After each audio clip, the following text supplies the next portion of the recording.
What's up, everybody? Welcome to Kind of Funny Games Daily for Thursday, June 18th, 2020. I'm one of your hosts, Greg Miller, alongside Blessing Adeoye Jr. What's up, Greg? Not much. Oh, wow. We get the echo from Kevin. Oh. I like that a lot. You know what I mean?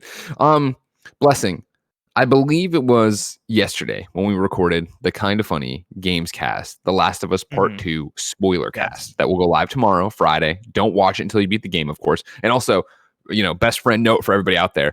It's up. Everything's up. All the embargoes are free and clear. Everything can be talked about. So you should stay away from everything right now if you don't want to know anything about The Last of Us Part 2, because it's out there and all this stuff. But I made a joke about we'll be talking about The Last of Us Part 2 until Blessing Adeoye III is hosting these shows. And I just wanted to, Are you about to announce something? I just want to pat myself on the back that was a really good joke. You know what I mean? Oh, it was really good. I thought for a second I thought you were gonna be like, and joining us today is Blessing Adeoye from the future. And then you pull out, third. Some like into the Spider-Verse interdimensional type stuff. I'd be down for it though. To meet my son already, to see him grown up, to see him as a podcaster talking about The Last of Us Part 2, get to have the conversation. Do you worry about too much of your future being known? I watched Arrival again last night. I'm a big part of that movie. Ugh, what a shit movie. Jen said she wanted to watch it again. I was like, really? All right. I was scrolling through Netflix yesterday, kind of just bored, trying to look for something to do, trying to find something to watch. Bored in the house bored. Yeah, and I was in the house bored in the house bored, and I came across this movie called. What's happening to both of you guys? It's a TikTok, Kevin. Get on my generation level. What is a TikTok? Start scrolling. Oh man, it's a magical place. It is. So I came across this movie called Molly's Game, and I had never heard of this movie. Oh, Molly's Game's fucked up. I'd never heard of it before. I had no idea what this movie was, and the trailer started playing, and the first two people I saw in the trailer were Idris Elba and Michael Cera, who are two of my favorite actors of all time. I love those two, and I had no idea they were in a movie together. And so I was like, "Yo, I'm stopping everything. I'm watching Molly's Game." I made about 30 minutes in before I was like, "I don't like this movie. I'm not watching." I was thinking about a different movie. Yeah, you thinking of Gerald's Game? That's right. Molly's Game is interesting though. It's got a lot of pretty people in it. I forget what's the point of Molly's Game? A gambling circle. I guess she's like it's like a gambling circle. She's like running this like illegal gambling thing operation going on, and the thing that turned me off to it was she was narrating the whole thing within like the first 20 minutes, and so within the first 5 minutes, I was like, all right, cool. This is a fun bit. Certainly this bit is going to end soon. And 20 minutes in, I was like, she's still narrating everything. And the narration is not that great. Because I believe it's like the same writer who did The Social Network, which I love The Social Network. The Social Network is great. Aaron Sorkin? Yes. This is a Sorkin joint, according to Belinda, because I was texting her about it. Of course. And as I was watching it, I was like, all right, this has some Social Network energy to it, like especially in the ways in which like there's so much dialogue and the main character feels like they kind of know it all and all this stuff. But the more and more she kept narrating, more and more I was like, this is too much. Like they went overboard. Like they went 10 degrees too far in this direction. They should have stopped this like 10 minutes ago. And so yeah, by the time I made about 30 minutes in, I was like, I think I'm done. I don't think I can watch the rest of this movie. I'm not enjoying it. Have you watched Gerald's Game, though? You should watch that. I've not watched Gerald's Game. Kevin, you enjoyed Gerald's Game, right? I've never seen it. I've just heard about it. It's scary. Yeah. You should watch it. It's good. Yeah. Ladies and gentlemen, enough about that. Instead, let's talk about Cyberpunk 2077 being delayed again. Brand new Miles Morales details straight from Insomniac. And can I sell you a Last of Us Part 2 guitar? We'll cover all this and more because this is Kind of Funny Games Daily. Each and every weekday on a variety of platforms, we run you through the nerdy video game news you need to know about. If you like that, be part of the show. Patreon.com/kindoffunnygames. You can give us your questions, your comments, your concerns, everything under the video game sun, all while getting the show ad-free and the exclusive post-show we do. If you have no bucks to toss our way, though, it's no big deal. You can go to twitch.tv/kindoffunnygames. If you're watching live on Twitch, hey, how are you? You have a special job. Go to kindoffunny.com/you're-wrong and tell us what we screw up as we screw it up so we can set the record straight for everybody watching later on youtube.com/kindoffunnygames, roosterteeth.com, and podcast services around the globe. Housekeeping for you today. It is a huge day. After this, there's some other Kind of Funny program I'm not on, so I don't care about it. It's Screencast. Screencast? Are you talking about Gerald's Game or Molly's Game? Neither. We are talking about. Do you think we just prepped everybody for that, though? Do you think our insightful movie talk worked? Well, I just said what the hate you give. You should check it out. It is a powerful movie.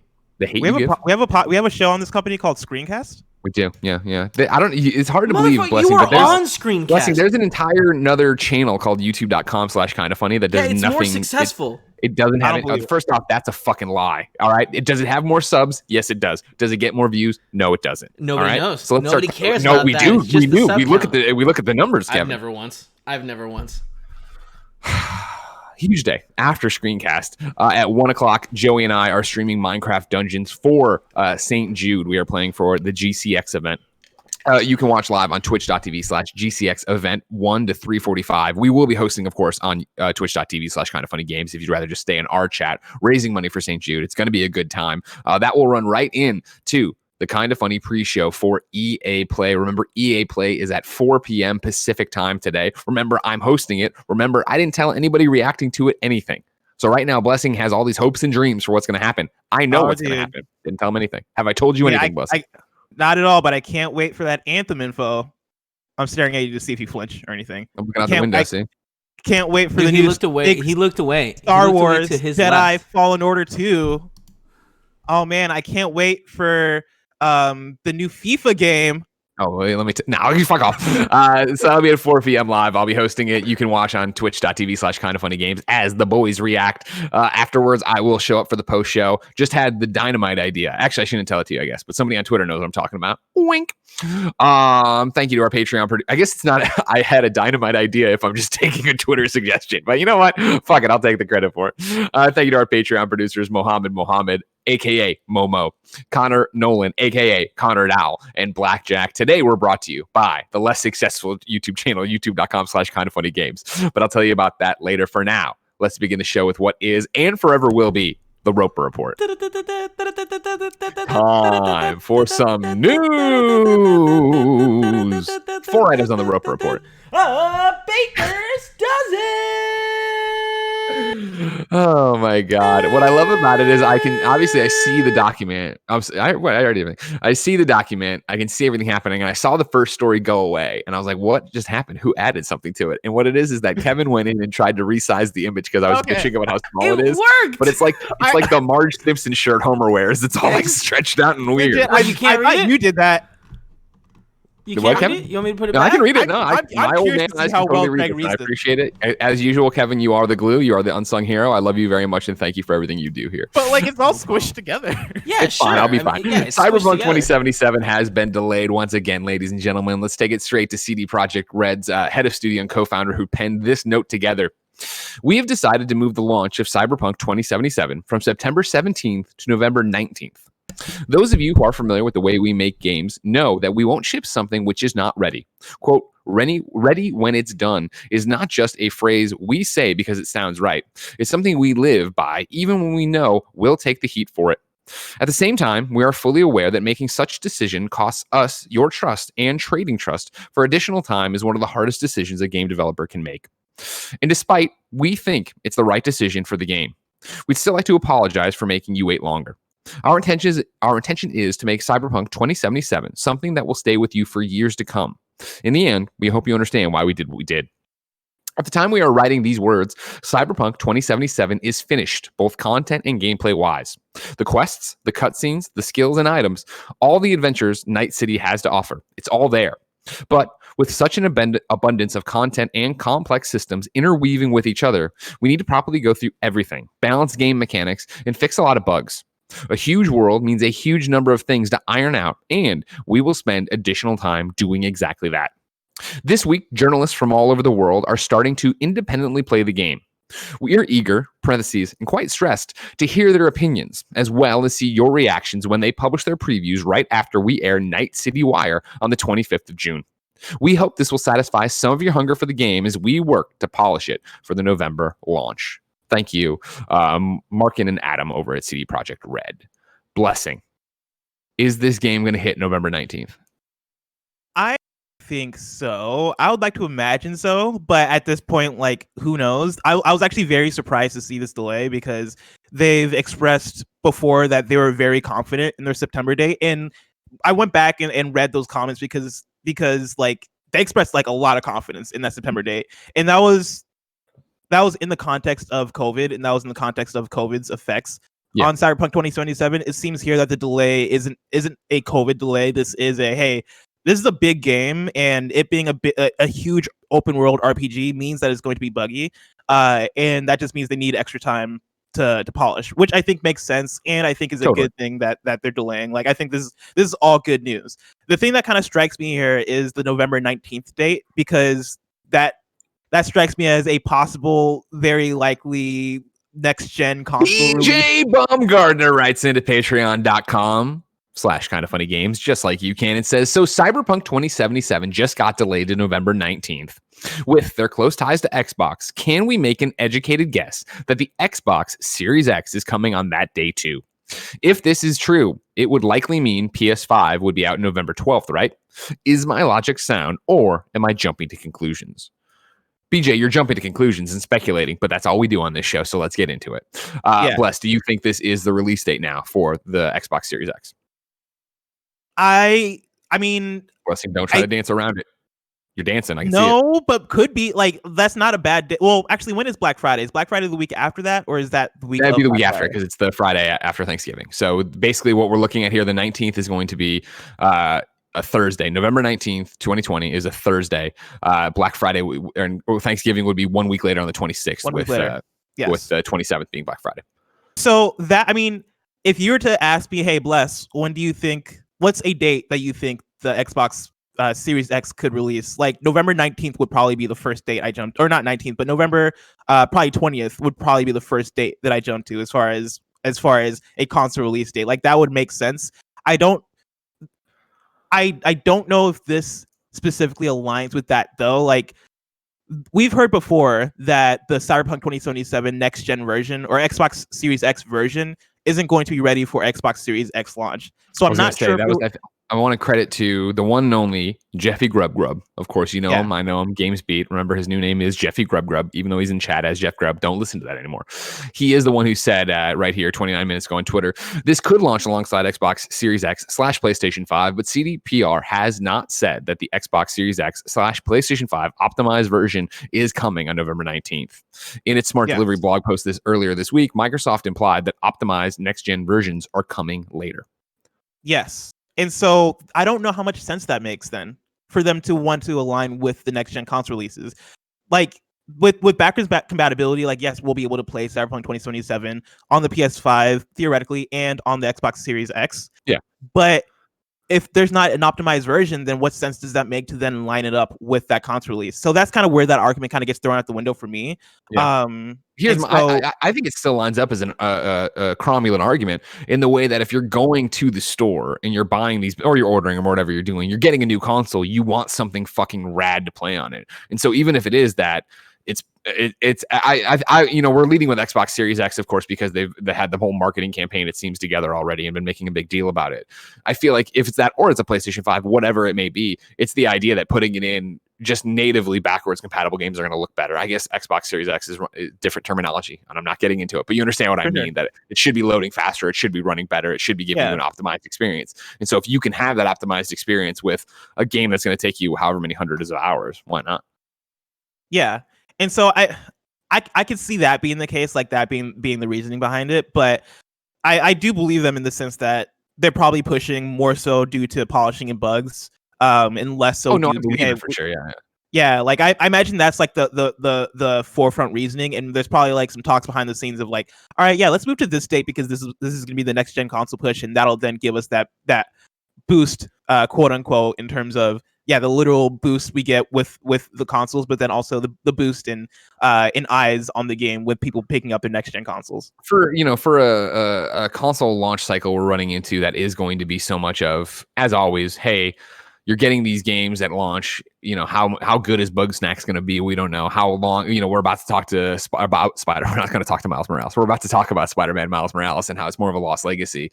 I think this console generation being one, even when you look at the PlayStation 5 and PlayStation 4 switchover, being something that your next box isn't you leaving everything you've done behind, right? Your next box is, in fact, bringing over all your franchises and your successes and your backwards compatibility. I think having a huge game that everybody's super anticipating benefits you, even if it isn't optimized for your console. I can see that. I think that makes sense.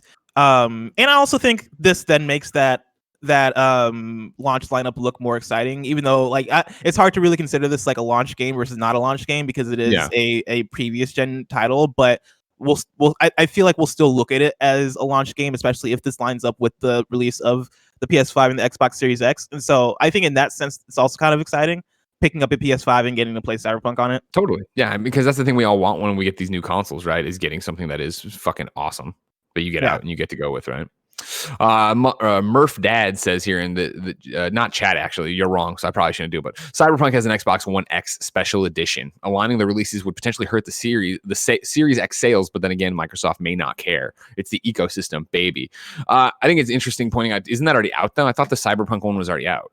Yeah, I think that already came out, and I think we're just waiting on the game to come out at this point. Yeah, I think that's the one that had the first digital redemption, like you put it in or whatever. Hold on, and it was you don't get a code for it; it's already tied to the console or whatever. But yeah, I'm pretty sure that the console itself is out right now. It's sold out right now, so I guess that you would not put out I have it next to me. So yeah, that doesn't fly for me. Sorry, Murph Dad, fuck off. That would be a mistake to put out an Xbox One bundle on the same same exact day. The Xbox Series X is like, what are you doing? Over here, I have another question for you. 2038 Pokemon CEO says, Greg and Blessing, I noticed in Cyberpunk 2077's press release, they mentioned press previews will go live shortly, not likely, they will. Despite the ongoing pandemic, game previews are still functioning in some way. How are game previews working with the current state of the world? Do you download the preview to your system and are required to delete it afterwards? Is the press going to events with CDC guidelines? Are previews taking place over Zoom and you control them remotely? Not naming names at all because some of them I haven't even done yet. But the other day to one of the big video game people, I had to send detailed specs on my fucking computer. And let me tell you, as Greg Miller, that was like pulling teeth because I was looking around the system files and the whatnots and what I don't know. And one of them I was just like, hit me up. One of them I just because they made it seem easy, Kev. They put the step by step, but I tell you, as soon as I hit the start button, there was no system button. There was no system button like they were talking. You go to Spexies and it and so I just one of the questions I literally just answered. I'm like, it will be able to play your game. It played Half-Life Alyx. I was like, done. Just go. Don't worry about it.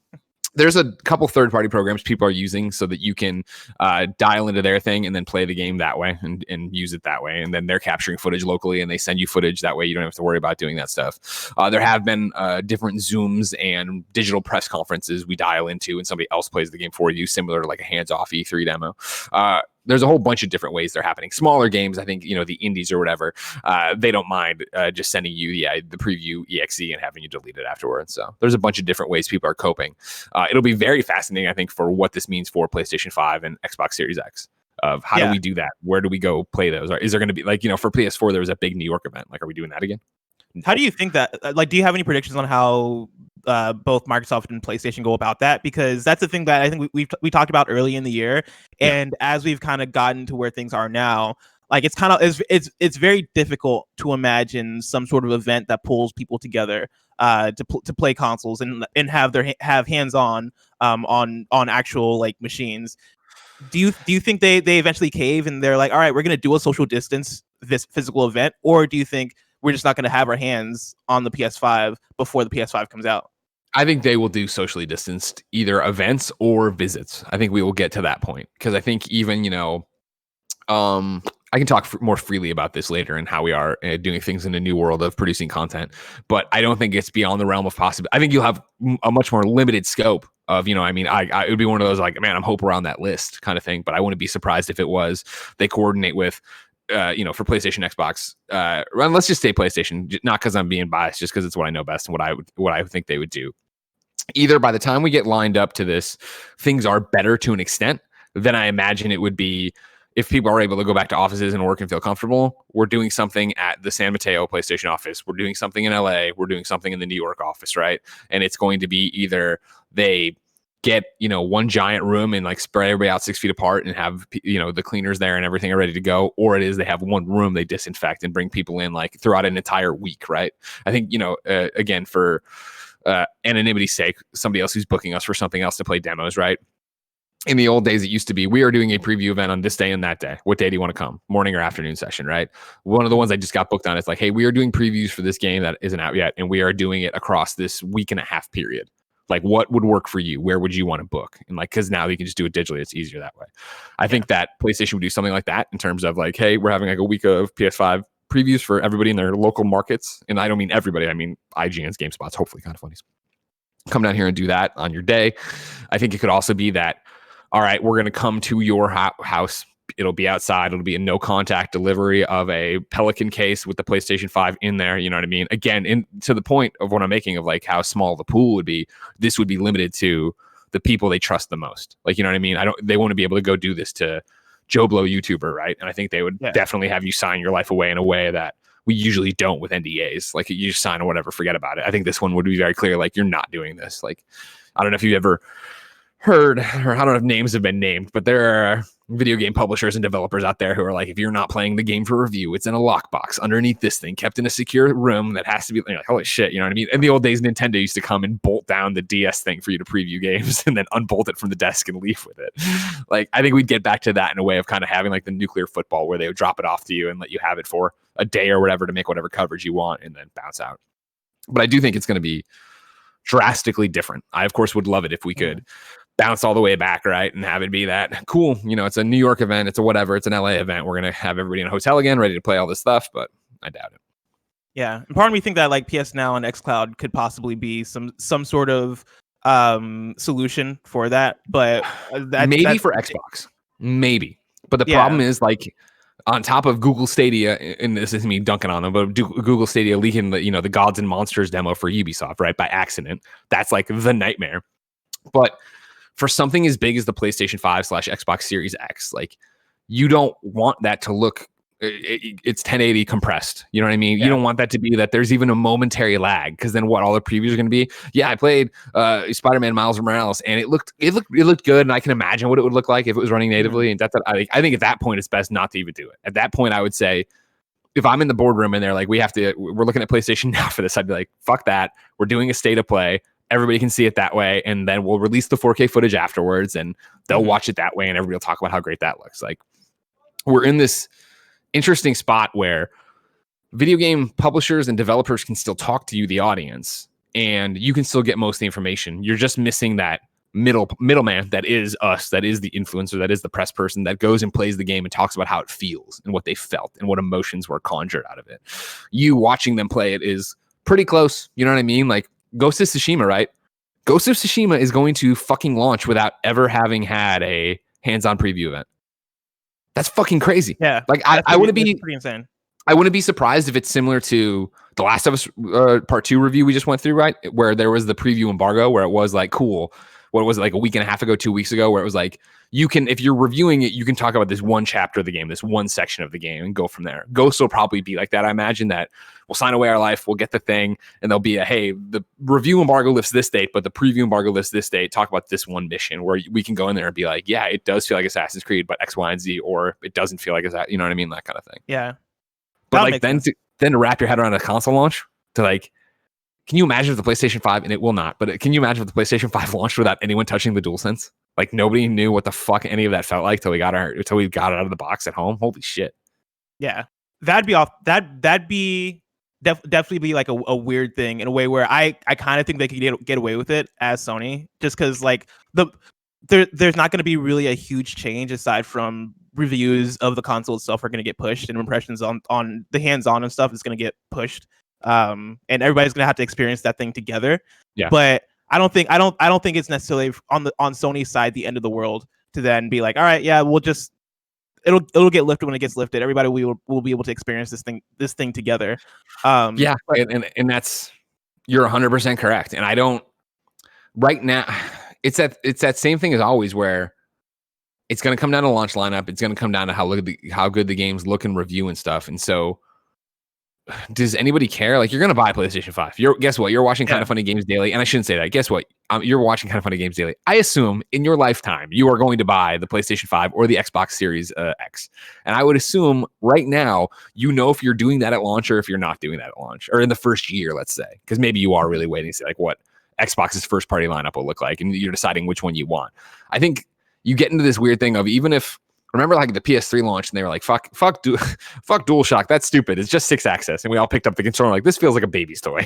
This feels like a waste of my money. And like, granted, it didn't sell well, but people still bought it. People knew eventually there'd be DualShock again. Like, there's a whole bunch of stuff happening here where it's so different. 2020 is so different for all of us, but on top of that, how different it is for video games and how different it is for the usual pipeline of video game reviews and previews, that I think it is mind-boggling to sit there and think about there is a possibility that these consoles launch without us ever having really played them. Yeah. I think that PlayStation and Microsoft will move heaven and earth to make that happen. I think they will. Xbox especially, because I think Xbox especially knows that they need to have everybody out there evangelizing how great this box is and how much they like the services and all the bells and whistles on it. And again, I've seen other video game. It's all about reading the tea leaves, seeing how comfortable everybody is. When COVID had initially started and we initially started doing the shelter in place, but we didn't, I at least didn't really understand how serious it was. A unnamed video game publisher had hit us up and been like, hey, would you be down to play this game as a preview? We'll bring it to your house. But we'd want the PR person to sit in your house and be like, just doing their, and it's a publisher and people I know. I'm like, oh yeah, sure. And like, I sent the email and I was like, wait, no, isn't the whole point of this that I'm not supposed to be around other people like at all? Like, and I was like, they were like, we've already canceled that plan. That was dumb. Sorry, we're figuring it out. It's like, no, everybody's figuring this out as you go. And I think somebody would have to figure this out as they went in terms of what the fuck you're going to do for launching a console and having somebody play it. To rewind all the way back, do you think Cyberpunk could get delayed again? Do you think this is the final delay, or do you think there's a possibility that this game can get pushed to 2021? I definitely think there's a possibility it could get pushed to 2021. I don't think that is because the game's off the rails. I don't think that's because the game's bad. I think it's just how CD Projekt Red is, and they understand their reputation and they understand their quality bar. And I could easily see that they get closer to this November launch date and they're like, fuck, man, we just figured out that if it's just like it's like Fallout New Vegas, right? We found out that if you wear a hat on this strip, everything goes away, right? Or Skyrim, where if you left this door open on this thing, this fucking eats everything and blows it up. Like, I could see them. I can only imagine, based on what we know from the 2 E3 demos and have seen, right, how in-depth that game is and how wide that scope is, that there's so many different things to check. And it's not as easy as just doing a couple playthroughs with a couple hundred people. Like, you have to actually get in there and figure it out. That'd be wild. Like, wild. That'd make 2021 a little bit more exciting, even though it already is kind of gearing up to be a bit exciting with the games we got from the PS5 reveal event. But I think that Tim's statement early on about how Final Fantasy VII Remake could end up being the last big game of the year, right? Like, turned out not to be true, because now we're getting The Last of Us Part 2. But in a way, right, like the spirit of that could still carry on with Cyberpunk being delayed. And of course, like, that's less a COVID thing and more so like just a polishing thing. But even still, I don't know, the rest of this year is gearing up to be pretty interesting as far as what games are left and how, I guess, the larger game conversation is going to play out, especially toward the end of the year and game of the year and all that stuff. 100%. Number 2 on the Roper Report, we have Spider-Man Miles Morales details. This is from Insomniac's Brian Horton. He wrote over the PlayStation blog. At Insomniac Games, we've loved the character of Miles Morales for a long time. It started years ago when Brian Intihar, creative director, Marvel Spider-Man, suggested that we should have Miles Morales be part of the same universe as Peter Parker. We sneakily introduced him at the end of our E3 2017 demo, surprising the audience when they thought the PlayStation briefing was over. As we continued with the Marvel's Spider-Man universe, we knew that Miles' origin story as a Spider-Man was something that needed its own game. Miles' multicultural background reflects a more modern, diverse world, and we wanted to give players a new story with new set pieces, fresh villains, and unique quests across Marvel's New York City. This had to be a can't-miss next adventure in the Marvel's Spider-Man universe. Let's set the scene for the game a little bit more. It's now wintertime, about a year after the events of the first game. Marvel's New York is covered in snow, and just before Christmas break, a war between an energy corporation and high-tech criminal army has broken out. Miles' new home in Harlem is at the heart of the battle. We know a lot of you want to know how big the game is. Our team at Insomniac has been working incredibly hard to bring you a fantastic Miles Morales adventure since we concluded development on Marvel's Spider-Man. You'll experience a full story arc with Miles, one that's more akin to a game like Uncharted: The Lost Legacy in terms of overall scope. Marvel's Spider-Man, Miles Morales, is an important, heartfelt, emotional, and essential experience to expanding the Marvel's Spider-Man universe, and we hope it will be for you as well. We are also excited for the game to demonstrate the power of the PlayStation 5 this holiday. Marvel's Spider-Man Miles Morales will show off near instant loading, ray tracing, 3D audio, and the DualSense controller. We've upgraded our characters with 4D scans and improved skin shading for more realistic looking characters and spline-based hair that moves far more naturally. I've been saying for years, bless, I love spline-based hair. Spline-based hair is my favorite kind. Many of the city's assets have also been updated to take advantage of the new console. As you experience Miles' story, you'll see, hear, and feel things in a whole new way thanks to the PlayStation 5. It's been amazing to be creative director on Marvel's Spider-Man, Miles Morales, working with such an incredible team. I joined Insomniac near the end of Marvel's Spider-Man, and being able to collaborate with our team and Marvel to create a new story and experience all around Miles Morales has been a career highlight. It's been great to work with Brian Intihar, who directed the first game, as he continues to imagine big things for the Marvel's Spider-Man universe. That's Spider-Man 2. He's talking about Spider-Man 2. Oh, and one last thing. Many of you fans have wondered if Peter Parker is okay. I never did. For the record, I never did. I was never I never thought about that either. Shit, they're showing a Miles game. Is Peter okay?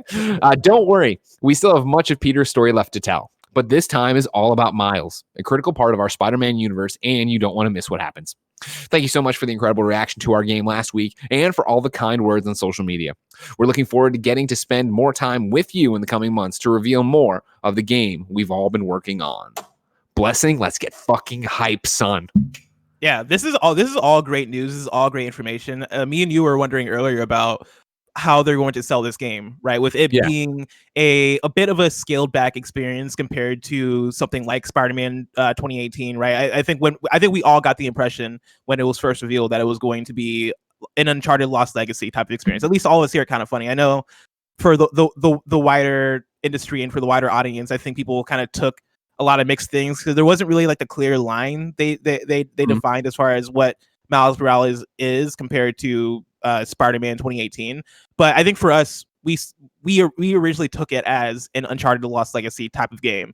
And so I know me and you were having the conversation earlier about how they're going to sell this game as a launch PS5 game that is taking advantage of all the features of the PS5 that should sell you on getting a PS5, but at the same time being an experience that is piggybacking off of the PS4 game. And that is going to be scaled back comparative to the PS4 game. And so for them to talk about how, like, yes, this is a Miles Morales story. Yes, we're doing different things in terms of, hey, this game is now taking place during the winter because let's make it look different.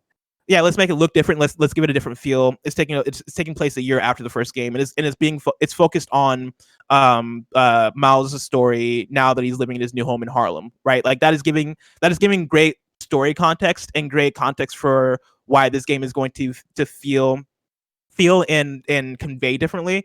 But then also for them to get into some of the technical details about 3D audio. We're looking into how we can use the DualSense controller. They talk about 4D scans, which I have no idea what that is, but that sounds really cool.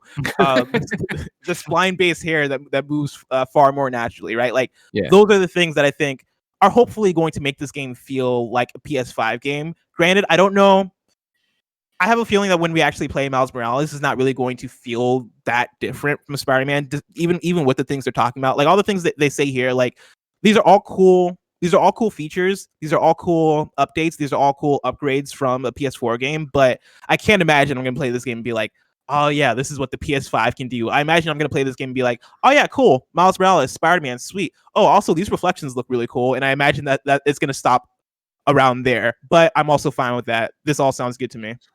Yeah, this is what I want to hear out of it. You know what I mean? Like, I'm glad. I know that they've said it, and obviously there was the back and forth with some weird European VP of business development. It's like, oh, this is an expansion. And they're like, no, fuck, it's not. I like the idea that it's Uncharted Lost Legacy size. Obviously, I'd love a bigger one, but I also want them to be working on Spider-Man 2. Wintertime sounds great. I love that we're talking about Harlem. I love that we're talking about this war between an energy corporation and a high-tech criminal army.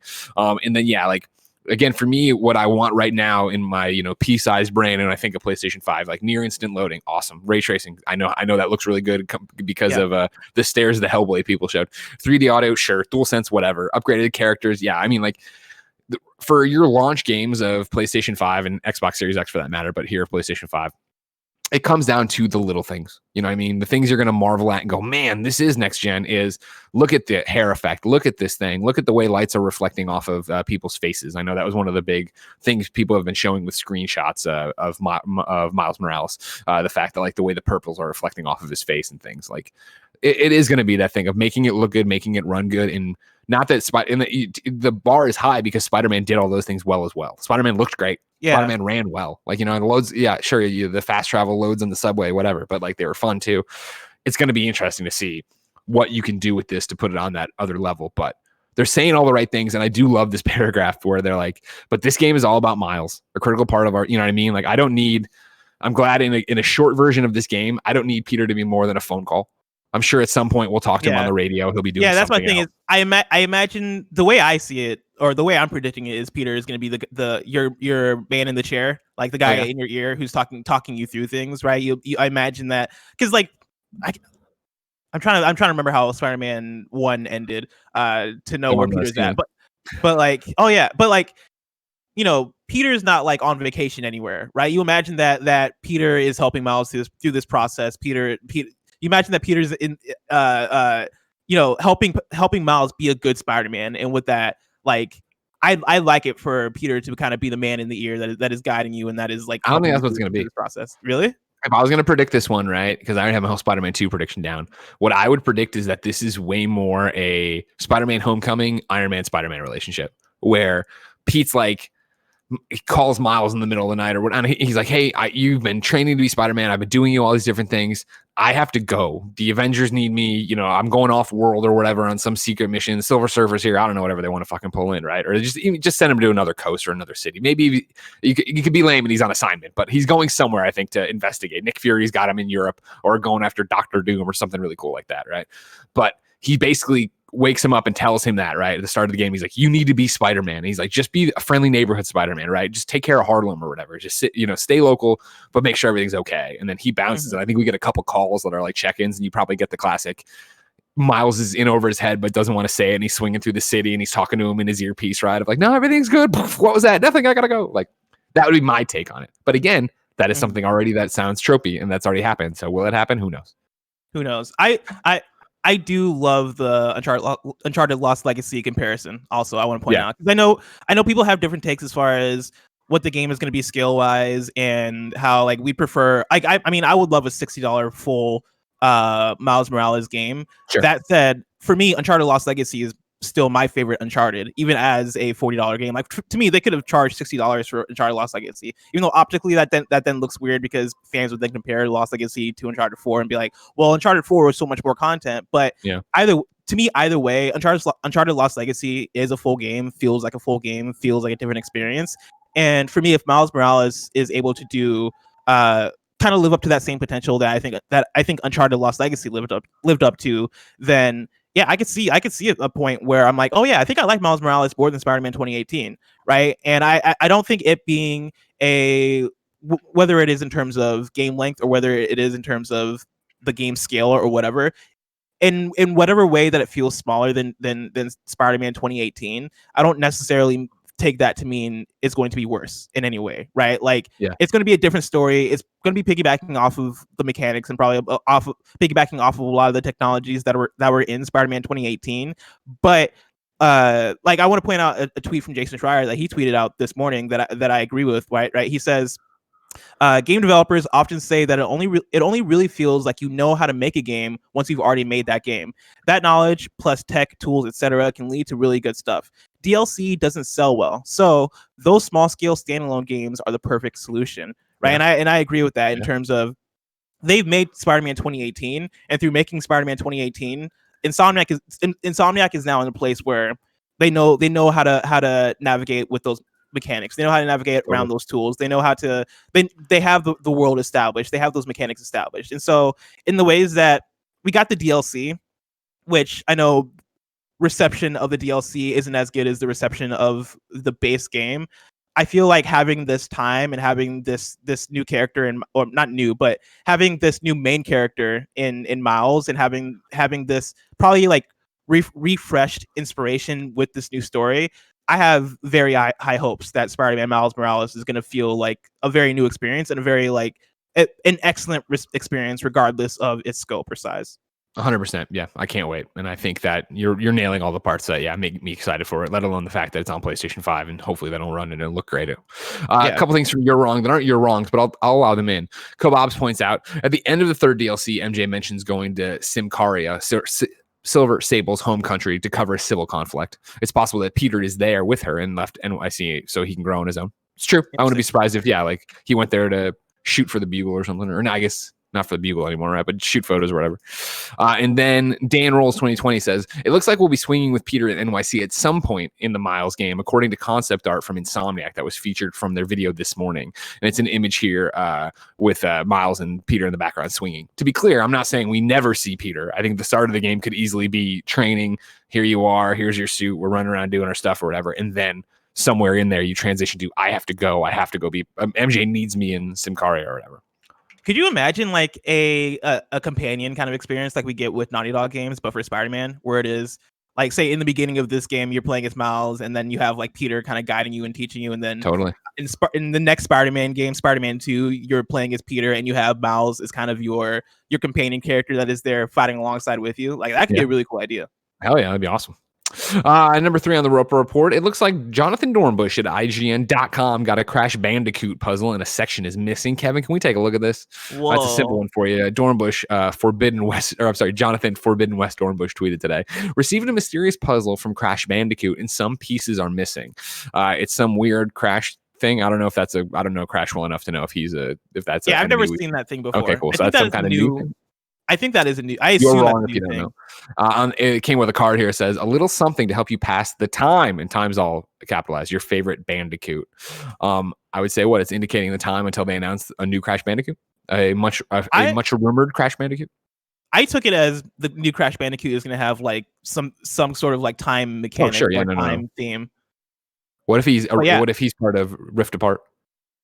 Crash Bandicoot my god, you know what I mean? I would love it. Like that's not going to be the case, but I would love. I want that so bad, like an Avengers style 3D platformer kind of game where it is, hey, here, and it can even just be limited to PlayStation, where they're like, all right, yeah, Ratchet and Clank Rift Apart. He's traveling through the different dimensions. He meets Knack in one of the dimensions, and Knack announces Knack 3, and then he goes to a different dimension.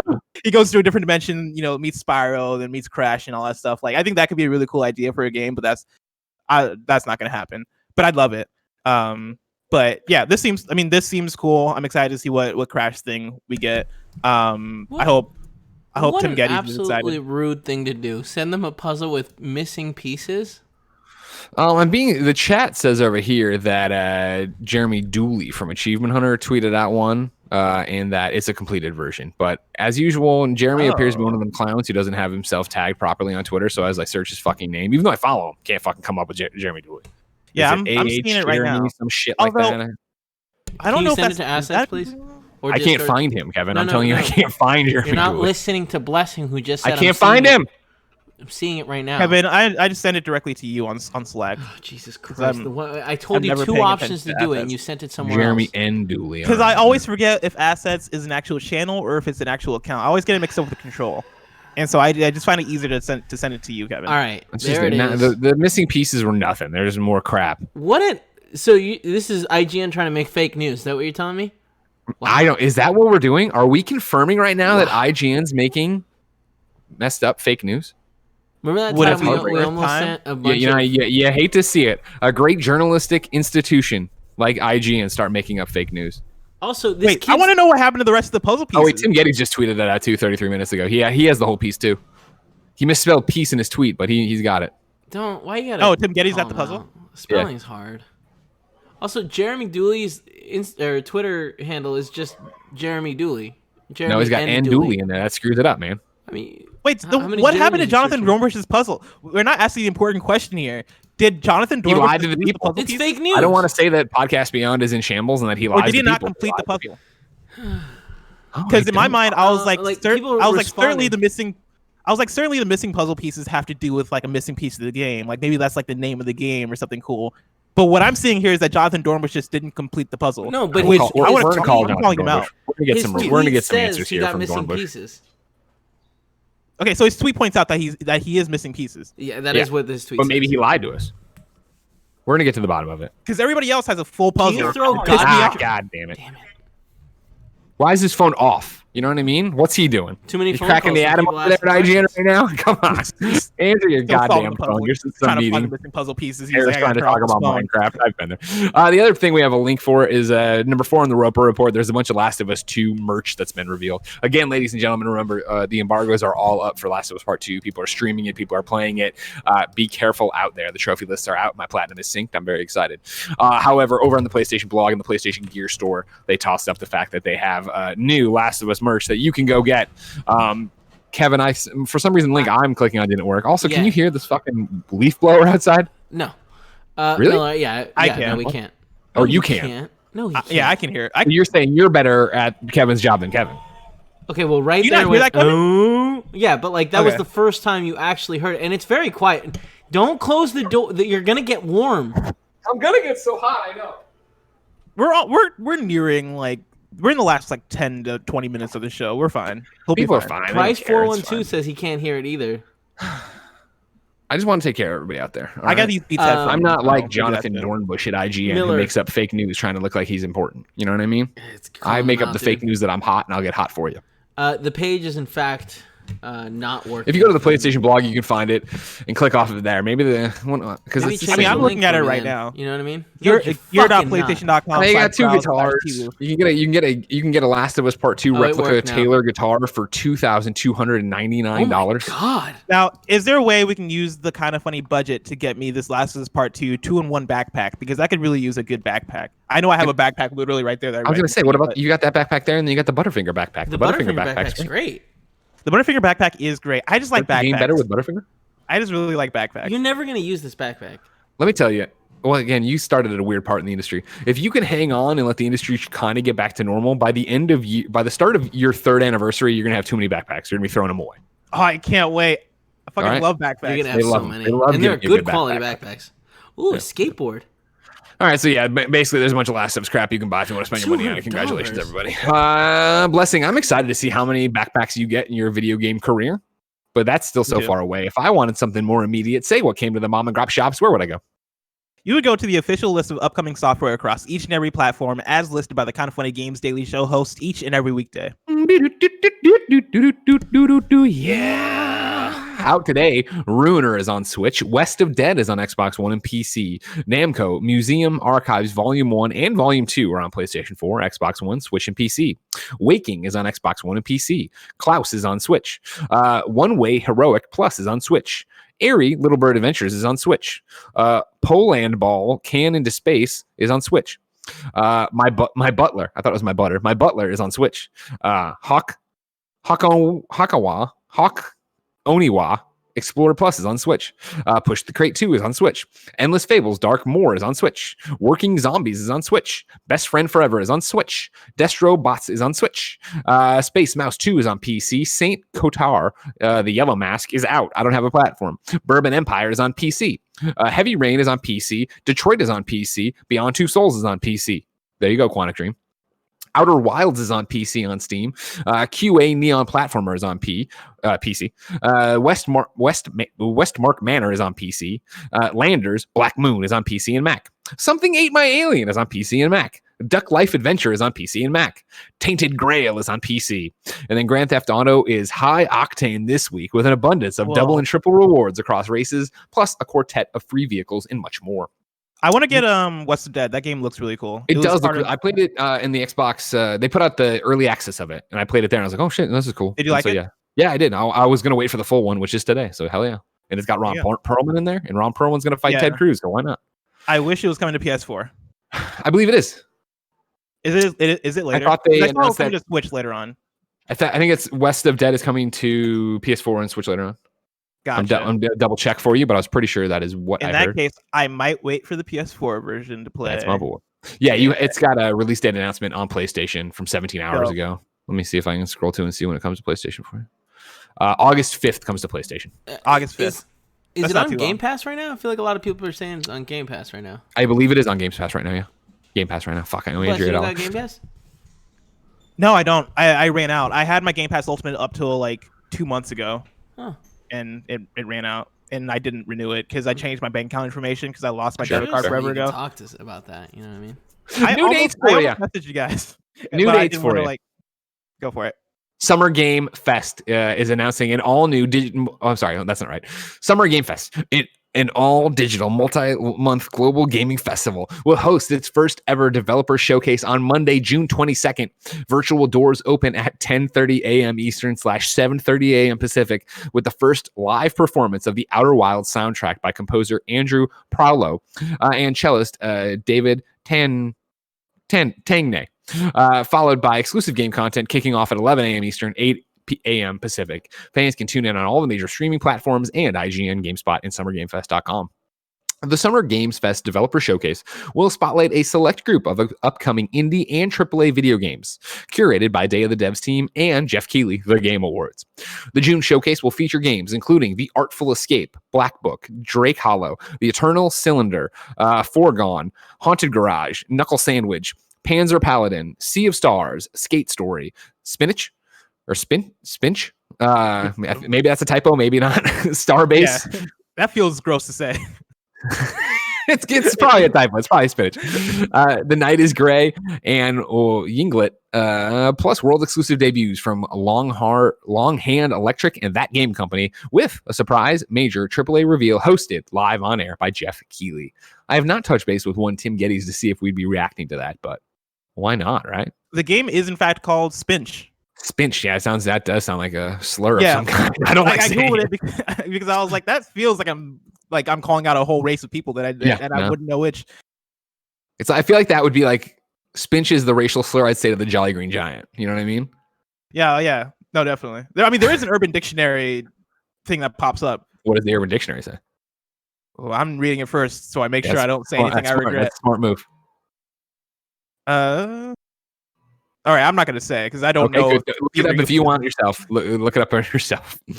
Deals of the day. Xbox free play days are here. 3 great games are waiting for you to play this weekend with free play days. Xbox Live Gold and Xbox Game Pass Ultimate members can play eFootball PES 2020, MotoGP 20, and Don't Starve Together Console Edition from Thursday through Sunday.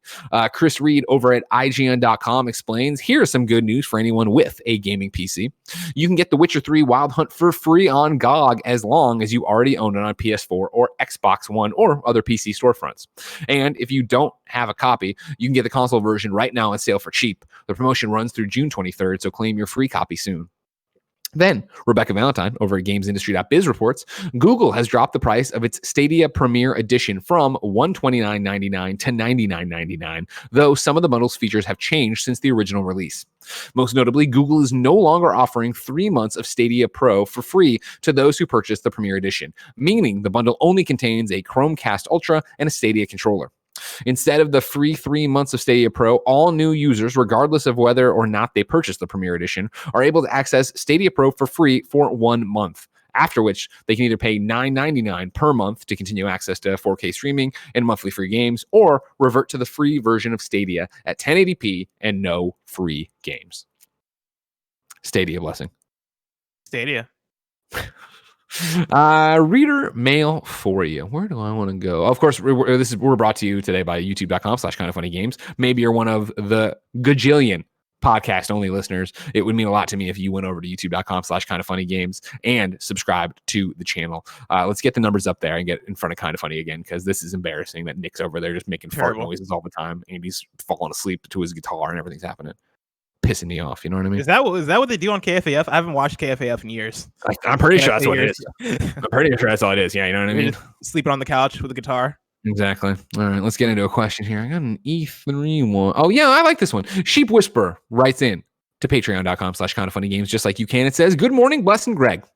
Now that we're several weeks and several shows into an E3 absent year, what are your honest and unbiased opinions of showcases, reveals, and presentations so far? Has the industry shown that E3 is in fact no longer a necessity and the scattershot approach of information makes it so everyone has equal limelight? Or does the industry in fact benefit from a structured and planned out time frame of E3 so fans and consumers are not left waiting weeks on end for new information? Thanks and stay safe, The Sheep Whisper. Blessing, how do you feel about this spread out, not E3?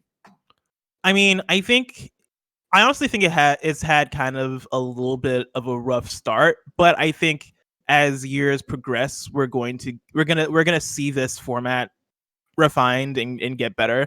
I think we're still in the period where people are trying to figure it out, and companies are trying to figure out like what a streaming only space means to them. I think that Inside Xbox show was a good example of, and we're in a weird year because it's a console release year, and so expectations are just off the chain in general. But them coming out and being like, hey, we have your first look at next gen gameplay, and that kind of coming through and kind of bombing for all intents and purposes. I think I think that is an example of, like we're in kind of a weird space. We're still trying to figure this out. I think the PS5 reveal was awesome, but I think that would have I don't think that would have changed well, they wouldn't have been in E3 in the first place, and so I think optically that wouldn't have changed anyway. I think you would have still gotten the same games. I think you probably would have gotten that on a stage, but that would have been the only difference.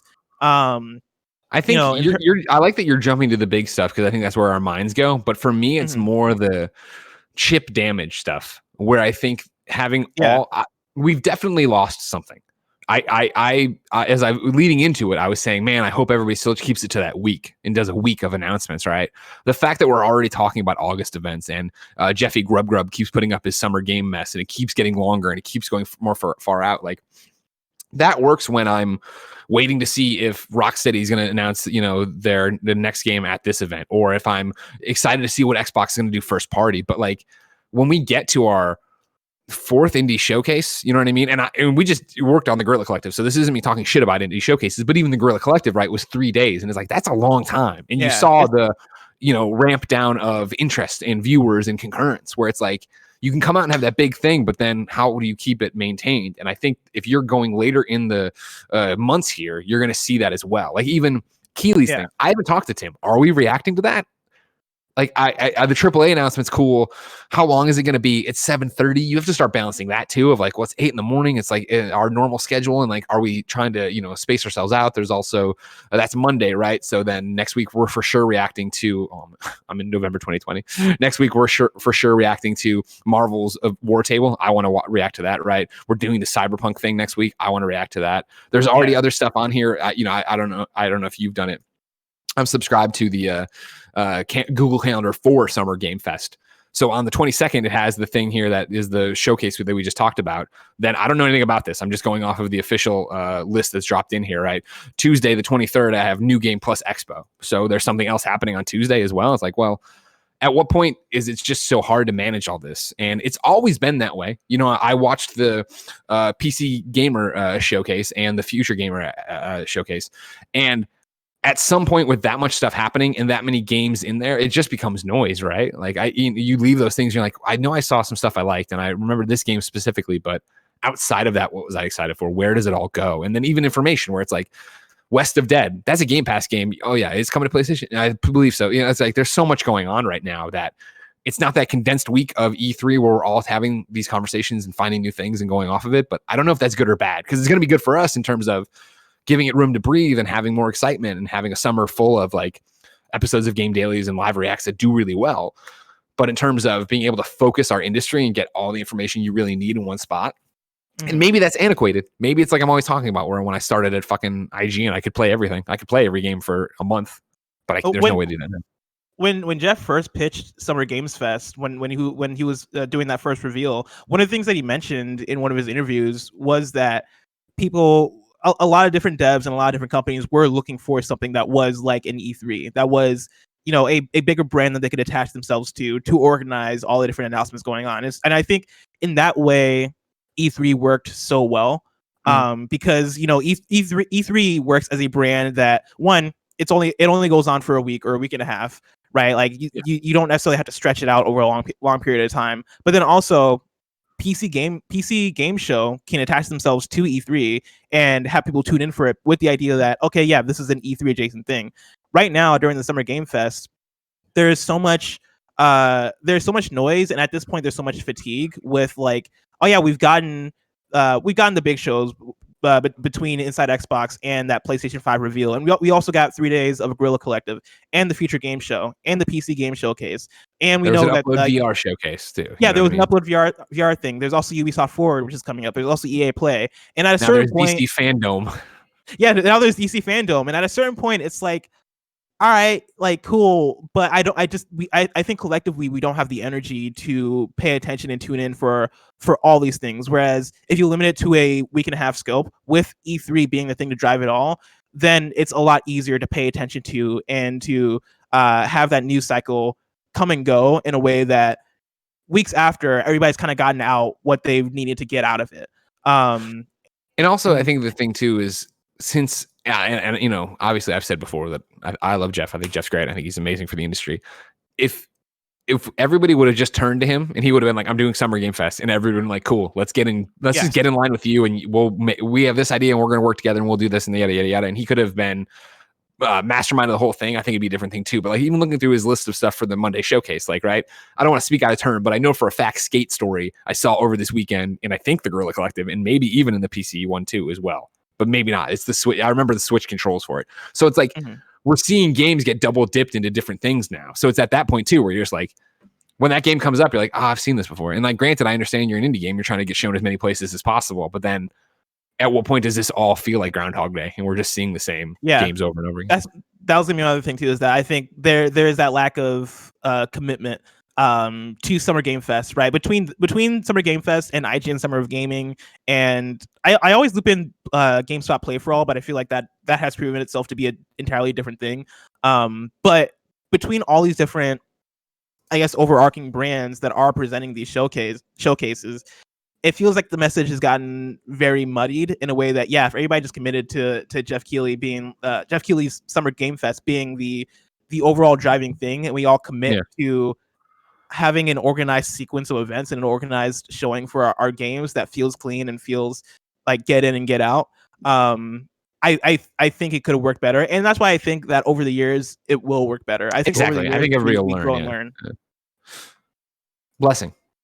Usually this is where I tell you it's time to squat up, but instead we have a new segment in place of squat up that's called DBLOCK Defends Himself. If you remember yesterday on Kind of Funny Games Daily, DBLOCK wrote in, oh man, Pokemon Switch is out. I just sold my Switch. I have to buy another Switch. And I was like, why the hell would you sell your Switch? And then Gary was like, maybe it was for money. And I was like, well, if that's okay if it is, but what's going on over here? DBLOCK wrote in and said, to defend myself about selling my Switch, I sold it shortly before the pandemic began in the States. I don't travel much, and I had beaten Mario Odyssey and Breath of the Wild over a year ago.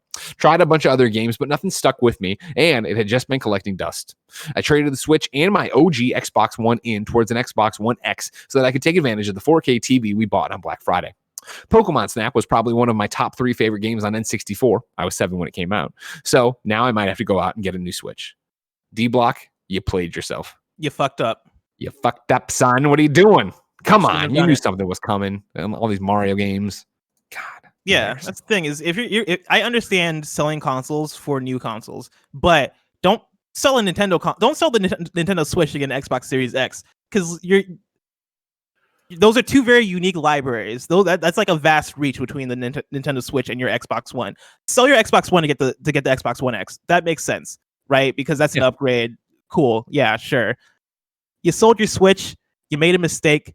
And I listened to the episode yesterday, and I was cheering you guys on. I think you guys did a good job of carrying him a new one. And now that I have the full context, I'm with you guys. DBLOCK, you fucked up. You fucked up, son.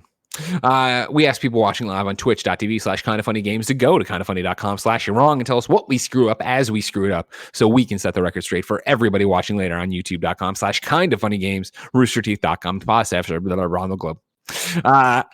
We have 2, not your wrongs, but I enjoy the information. Well, I guess they aren't wrongs. I'll get into them. I'm saying we have 2 justified ones and then 2 people who need to get taken to the fucking cleaners. Kebabs is up first. He says, the Mask and Crash puzzle was seen before in a PS4 ad following Crash around in his CTR cart. Fans had no idea who it was, and we still don't know. Given the moon symbols and the hourglass earrings, it's clear that the next game will have time travel involved, which the third Crash game, Warp, did also.